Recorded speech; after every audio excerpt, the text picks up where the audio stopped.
Andro faraika amby folo ankalazantsika ny fetin'ny reny androany hitantsika omaly fa ilay mahareny dia ilay fitiavan-dreny fa tsy ilay reny niteraka fotsiny.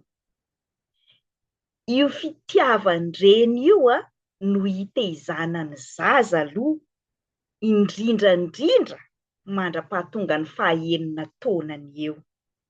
Ny psikôlôjia, ny isika olombelona moa zany fitambarana zavatra maro be. Tsika tsy vatana saina fanahy fotsiny izay no mahazatra ny maro.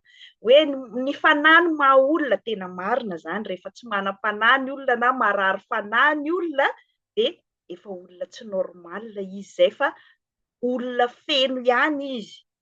Fa ny tena olona feno sy tanteraka malaza be moa amin'izao hoe intelligent hony e. Dia ilay intelligence ara-tsaina foana ny eritreretin'ny olona fa maha olona feno. Dia adin'ny olona io intelligence émotionnelle ilay mahafitiavana ny reny io, mahay tsara hoe rehefa eto zany zaza latsaky ny 9 taona zany, mbola tsy kapoka mihitsiny, mbola tsy sermona mihitsiny, mbola tsy saina mihitsiny no ilainy, fa io ilay fitiavan-dreny io.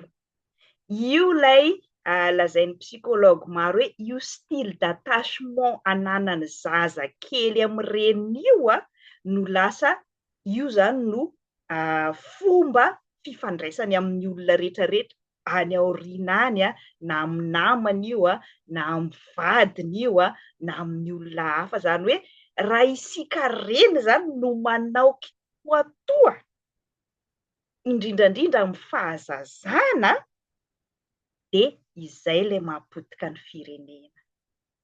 Ny tsirairay tsy nahazo fitiavan-dreny no mahatonga ny olona maro misy fahasembanana ny lafin'ny emosiona. Misy olona mizesta be hony, intelligent be hony izy, ara-tsaina fa mahay be, manana mémoire be izy, mahatadidy zavatra maro be izy, na mahay langue be izy, na mahay calcul be, fa tsy manana intelligence émotionnelle izy, tsy manana intelligence spirituelle izy, tsy manana an'izany hoe 6e sens na intelligence cognitive zany izy, tsy manana ny hoe fahendrena izy fa mirehareha fotsiny an'ilay fahalalana nataony par cœur koa io fa isika reny na nandeha tan-dakilasy ianao na tsy nandeha tan-dakilasy, nomen'Andriamanitra naturel antsika izany karazana intelligence maro be izany satria isika reny no natao hifandray direct amin'ny miara-manamboatra ny olombelona amin'Andriamanitra isika reny. Zavatra lehibe tokony ankalazaintsika reny zany. Misy reny tsy mankafy mihitsy an'ilay mahareny anazy satria sahirana hony izy ara-bola, manahirana anazy hony ny fiainana-tokantranony, dia sahirana koa izy fa tsy mahita asa na ny mpiara-miasa aminazy hony manabe asa sy manahirana anazy. Any am-piangonana hony izy tsy mahazo sehatra mihitsy dia tsy hitany io zavatra naturel efa eo aminy ilay tena hoe pouvoir exceptionnel nomen'Andriamanitra maimaimpona ny reny io. Izay no itiavako an'ity fankalazana ny fetin'ny reny ity tsy ilay alahady iray 25 Mai fotsiny mihitsy ny ara fa tena ataontsika anatin'ny 9 andro izy eto satria misy lafiny maro be mendrika ankalazaina isan'andro ilay mahareny. Fa tsy ilay version patriarcaly hoe miankin-drindrina irery ny reny no manomboka zanany mbola kely dia miasa saina foana izy hoe mbola tsy nody foana ve hatramin'ny zanany efa lehibe hony, dia ohatran'ny hoe zavatra negativa foana zany ampidirina amin'ny saintsika reny hoe zany reny zany fijaliana, zany reny zany adidy be foana, fa tsy zavatra tsara nefa dia tena tsy misy manamboatra an'izany, tsy misy mahay mianatra an'izany an-tsekoly hoe ahoana zany ataoko mahareny ahy mitaiza n'ity zaza nomen'Andriamanitra ity, atokisany za ho reny hitaiza n'ity zanako ity ity zanak'Andriamanitra ity ho olom-banona, ho olona mandray ny fitiavana, ho olona rehefa manomboka 9 taona eo moa izy ny mpanao pédagogie vao manomboka azo ampidirana zavatra vaovao ny sainy zaza.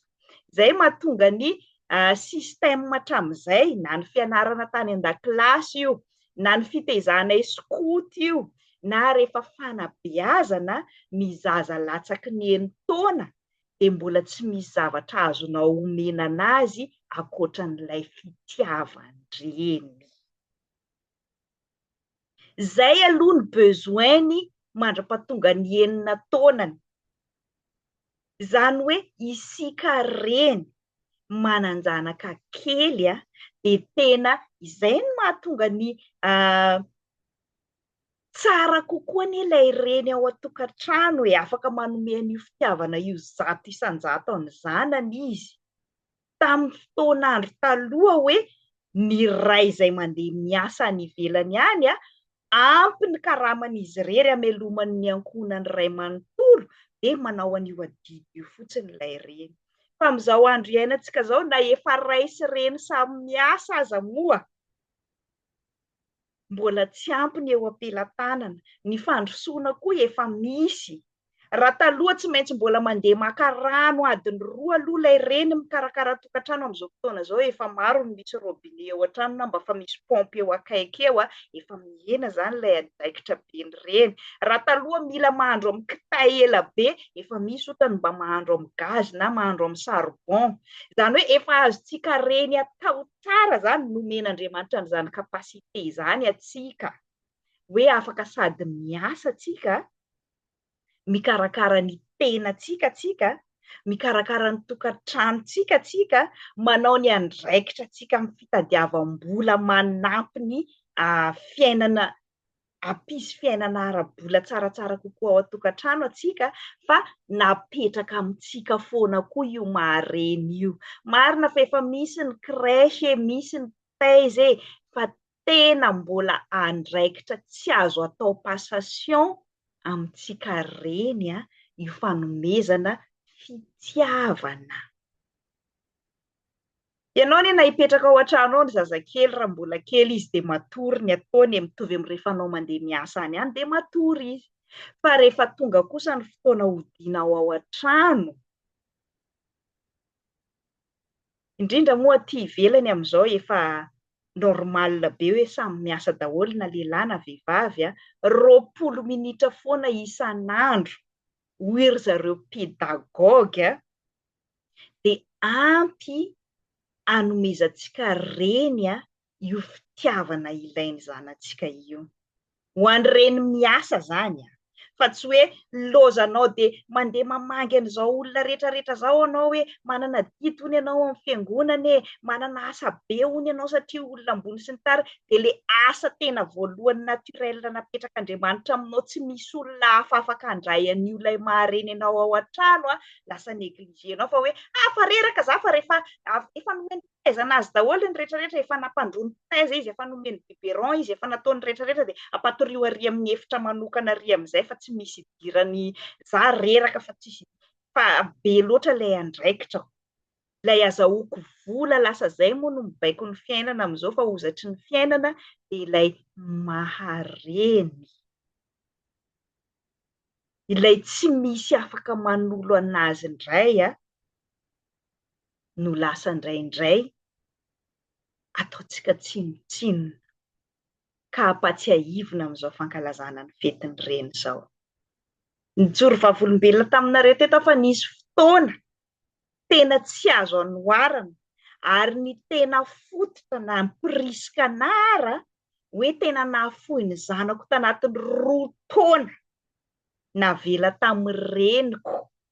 Io ilay reny manana n'ilay fitiavany reny tsy afaka atolotrako anazy satria tsy maintsy mbola za aloha no misurvivre manomana ny hoavinay dia napetrako tamina olona afaka anomean'io fitiavany reny ilay nahaizao anahy io ihany zany no nasaiko nameno anazy tamin'ilay zanako amin'ny fotoana tsy mahaeo anaka tsy azo anoarana. Fa rehefa avy eo, zay mahatonga anay mianaka hatramin'izao. Maro moa zany no miteny de mbola tsy manambady foana ve? Fa alohan'ny fahaen'ny taonany zanako de mbola azonao ataony manao rattrapage. Tena ozy aho hoe iny fotoana banganay mianaka iny kosa aloha na de fantatra hoe tena azoko antoka ny fitiavany reny nomeny reniko anazy mila récupéreko aloha iny. Tsy maninona mihitsy ny akoatran'izay. Akoatran'izay tena survinao hoe tsy maintsy mianatra anao, tsy maintsy miasa anao mampidi-bola ho an'ilay zanakao koa, fa tena anokano fotoana ilay mahareny.